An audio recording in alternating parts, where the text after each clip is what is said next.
Welcome to another episode of Echoes of Anne, Youthful Voices, a podcast by the U.S. Anne Frank Youth Network. Today we're speaking with Janae, a U.S. member of the Anne Frank Youth Network. First, could you introduce yourself for our listeners and how you got involved with the Youth Network? Yeah, of course. So my name is Janae. I'm an undergraduate freshman here at the University of South Carolina.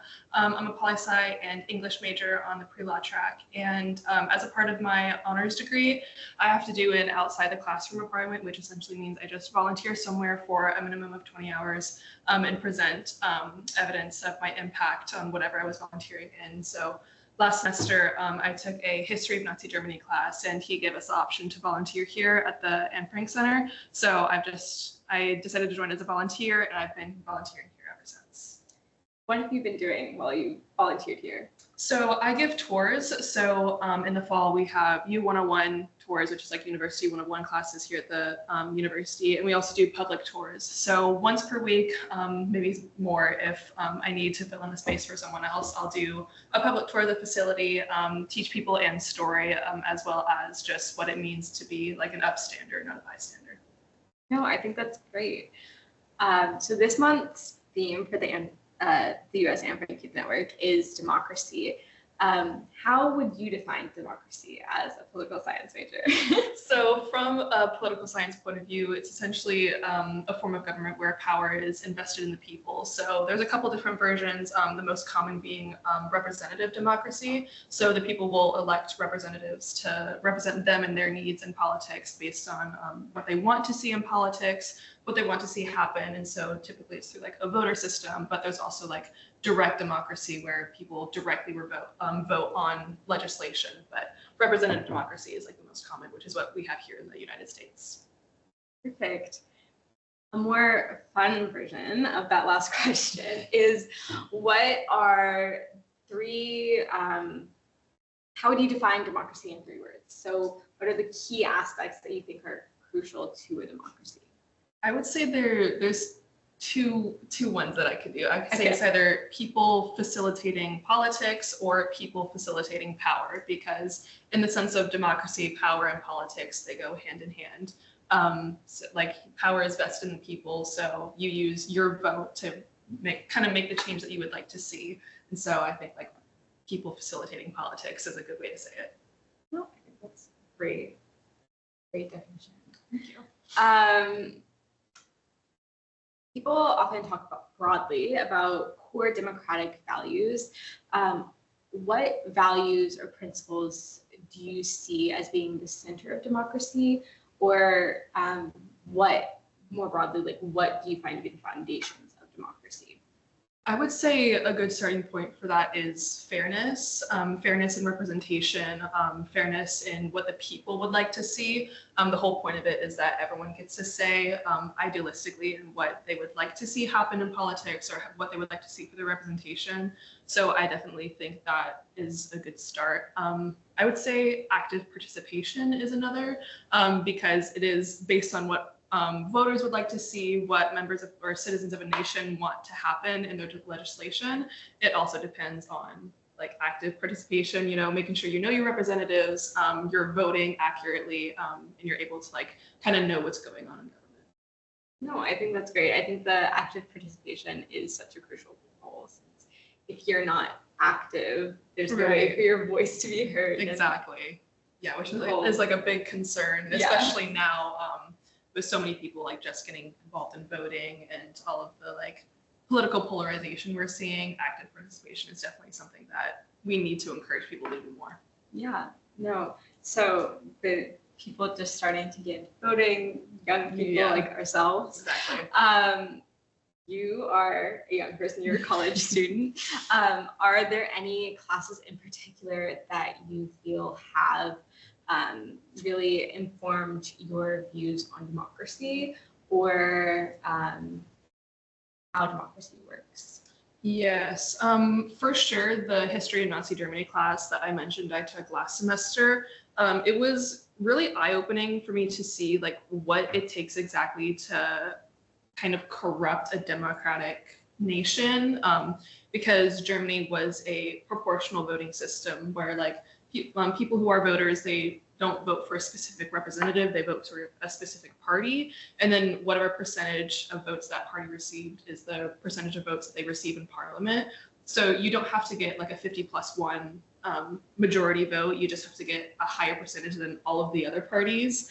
And so because Germany had such a large number of parties, it really split the vote, which just made it way easier for Nazi Germany to come to power because they just had to beat everyone else, basically. So definitely taking that class made me realize like the importance of keeping yourself informed, exactly your role in politics and what you can do with your power. So because a lot of people just weren't entirely knowledgeable about what they could do to vote, what exactly the values were for these parties, it just made it easier for propaganda from the Nazi party to get out and influence a lot of people's votes. So I would say that class was definitely one that like opened my eyes to how necessary it is to keep yourself informed day to day about what people are talking about in politics and government. No, I think that's such a great point for like a response for so many of your points. I think there's so much to learn from how things have gone wrong to avoid. Yeah. And I also think it's a great point, the fragility of democracy and how easily you can slip into democratic backsliding and all of that. So part of the Anne Frank Youth Network's mission states that their goal is to, quote, foster a world rooted in tolerance, inclusivity, human rights, and democratic values.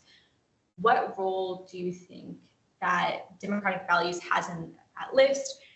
Or like, why do you think that the youth network is incorporating that and all of those other things that have such direct ties to Anne Frank?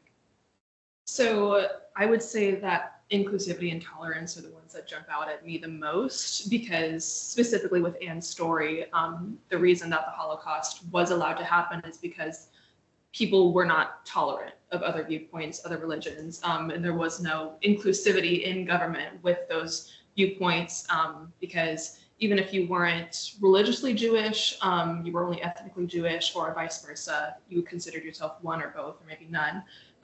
If the Nazis believed that you were Jewish, you would be persecuted anyways. And so I definitely think democratic values, that being fairness, active participation, it really gives you an opportunity to make sure that your voice is heard, your opinions are heard, and someone like you is able to be represented in government. So people like you who maybe don't know their voice, aren't able to use their voice, could also maybe have a say in government through you. So I think just thinking about Anne's story and just how there's like this idea, if more people had maybe stood up to the Nazis, maybe spoke out against the intolerance that they were seeing, we would have had more chance to like prevent things like what happened to Anne from happening again. So I definitely think that democratic values have a lot to play in like preventing such tragedies like those. Great answer. I totally agree. Kind of on that same thing, I'm kind of following that same process, asking you to kind of continue that. Why do you think that democracy is such a significant value when considering Anne's legacy, despite the fact that she didn't directly mention democracy, but she did experience she did experience how different governance structures can affect you with her experiences in Germany and the Netherlands and so on. So I think a response, like to approach that question, I'd like to bring up just how globalized the world has become and how quickly things can change, especially concerning politics. Like, with the use of social media, et cetera, it's so easy to find what's going on in other countries. It's even easier to kind of put your voice out there, but it's also much easier to receive misinformation about what's going on. And so I think considering Anne and what she went through, her system of government is so different to what we're experiencing now. And even though people may think it was long ago, it really wasn't. So I think a good, important thing to remember when you're approaching democracy is that, it's your chance to make sure you see the change, or you make the change that you want to see. So she didn't have that opportunity in her form of government. So I definitely think remembering that despite how chaotic things must seem now and how like you can just get overwhelmed by how much things are changing, take that like increased efficiency as like reassurance that like you can see change quicker, I think is something like, so just with democracy, make sure that you're not discouraged by, you know, maybe the amount of voices that are speaking out there. No, I think that's a great response. It had me thinking, we've talked about active participation and like making sure you're involved in your community and in democracy. And we talked about staying informed as a really significant part of doing that you can't really be active if you don't know what's happening. But one of the other things that you mentioned is that there's so many voices. There's so many, when you go on Instagram or TikTok, there's so many people saying so many different things. There's so many news sources, like the internet, the world is at the tips of your finger. Exactly. Do you have any suggestions or tips for how people, or any suggestions or tips for engaging with that material to make sure that you know that you're getting accurate and good information? That's a good question, because like I've even struggled with that before. You know, I find myself getting like overwhelmed or like sidetracked by like a tweet or something, be like, wait, like this might not even be like a real thing that's actually happening. So yeah. I would say take it slowly. If you are seeing like a lot of information come out, I would say take it piece by piece and really investigate into the source of where this is coming from. So there are a lot of resources outlined that are online that really outline where on the political spectrum some sources are falling. So some might be more right-leaning, some might be more nonpartisan, some might be more left-leaning. So if you're really wanting to find like just baseline facts that you can kind of use to fabricate your own opinions, so like you're not influenced by some maybe biased sources, I would start there. Yeah, just really like look into like the sources of information that you're getting, and like take it slow for yourself. Don't like get like thrown all the way in and then like get sidetracked. But yeah, there are definitely lots of neutral sources out there that you can look through. I would, and especially some of these articles also have like the information on their authors online as well. So if you're researching into like a particular article, a particular book, usually you can also research into the author themselves. So that's one way to make sure that you're getting accurate information as well. No, I think that's a great response. I'll say for my part, kind of on the taking it slow, one thing that I've been making sure I do more recently is anything that gets like a reaction out of me, mm-hmm. I take a pause and I look for other things mm-hmm. that are saying the same thing, and kind of see how different people are talking about it, because news is a business, so exactly you do need to make sure that they're not just making it seem more than it is. Yeah, to like draw reaction out of you and attention. Exactly. Yeah. Do you feel that the Anne Frank Youth Network or your time here at the center has shaped your understanding of democracy or participation in any way? Oh, certainly. I was involved in a lot of clubs in high school centered around like civic engagement, like youth in government and Model United Nations. But even the whole time, I felt like we were preaching about the importance of democracy without really talking about democracy specifically. So being at the Anne Frank Center and being a tour guide and really being able to go in depth about her story, and exactly how the government was corrupted, how her people were persecuted so thoroughly and so effectively, was really eye-opening to see, well, governments can really change in an instant. So it's definitely been a good way for me to realize how important my vote is, how important everyone else's vote is. And in democracy, you really do need like that active attention, active participation, like I was saying. So just being at the Anne Frank Center, being a tour guide and hearing her story, as well as similar stories from other people and other guest speakers, has definitely made me realize that, you know, my voice does matter. So I would say that. That's great. I feel like education has such an often underrated value in democracy. Right. As a young person, What do you believe to be the role of young people in democracy? I would say keeping it alive in the first place. Whenever you're first able to vote, a lot of people maybe aren't educated about how they vote in the first place because, especially here in the US, it varies state to state about what you can do. So I think the importance of young people, first of all, is just to vote in the first place. Even if it's like abstaining from a vote or just knowing your legislators in the first place, definitely making sure that you're voting continuously and you're voting responsibly. And then furthermore, like you also, like as a young person, it's also your responsibility to keep democracy effective, not just alive. I feel like there's this increasing idea now where your vote like doesn't matter, like voters' apathy, because there's this idea that, politics have been the same for so long. My vote's not going to matter if I live in a red state or a blue state.